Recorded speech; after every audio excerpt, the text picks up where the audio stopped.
பண்ண போனோம் யாராவது கேட்டாங்கன்னா எடுத்து நீங்களா இறங்கி ஆடுறா சீல் பண்ணதுக்கப்புறம் இதில் வச்சு ஸ்டெர்லைஸ் பண்ணுவீங்க. ஹை டெம்பரேச்சர் ஹை ப்ரெஷரில் ஸ்டெர்லைஸ் பண்ணும்போது உங்களுக்கு 8 months to 1 year உங்களுக்கு வந்து ஷெல்ஃப் லைஃப் வந்து அப்படியே இருக்கும். ஸோ இது வந்து எக்ஸ்போர்ட் பர்பஸ்க்காக யூஸ் பண்ணுவாங்க. பார்த்தீங்கன்னா இது வந்து ரைஸு, அங்கே பார்த்தீங்கன்னா கிரேவி அதெல்லாமே முன்னாடி பண்ணலாம் இருக்கிற டெஸ்டிங் கொடுத்துருப்பாங்க, எல்லாமே கரெக்டாக இருக்கும்.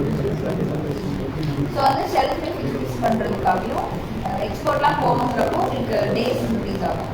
அதுக்காக இந்த மாதிரி ப்ராசஸ் பண்ணுறாங்க. ஏதாச்சும் பேசுங்க.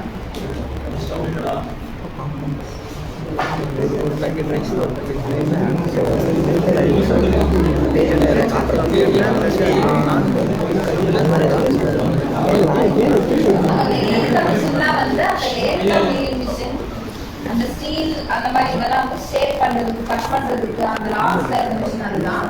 அதுக்கப்புறம் இருக்கிற மிஷின் வந்து வுட் டிசைன் பண்றது, டோர் அப்படியே நம்ம டிசைன் பண்ணுவோம் இல்லையா, அது வந்து நம்ம டிசைன் பண்ணிட்டு அந்த சாஃப்ட்வேர் அப்டேட் அந்த டிசைன் வந்து அப்டேட் பண்றோம்னா நமக்கு அந்த மாதிரி வரும். அடுத்து இந்த பக்கம் இருக்கிறது அக்ரலிக் அந்த மாதிரி மெட்டீரியல் எல்லாம் அந்த கிரேவி யூஸ் பண்ண ரைஸ். இப்போ நம்ம பண்ணிட்டோம், இப்போ இந்த ப்ராசஸ் பண்ணிட்டோமா, இங்கே வந்து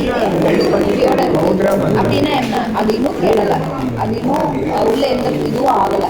இப்போ இன்ஃபெக்ஷன்ஸ் அப்படின்னா உங்களுக்கு என்ன ஆகும், அந்த இதெல்லாம் ஊதி போய் உங்களுக்கு அப்படியே இதாக இருக்கும். ஆமாம், இப்போ வந்து இப்போ ஃப்ளெக்சிபிளாக இருக்குன்னா என்ன ஆகும்னா இன்னும் கேடலாம் அந்த மாதிரி. அது வந்து பார்த்தீங்கன்னா இதை முன்னாடி 7வது மாதம் பண்ணுறது அப்படியே இது வந்து தக்காளி இது வந்து இப்போ நான் இந்த மந்த்து தான் பண்ணோம். Again second time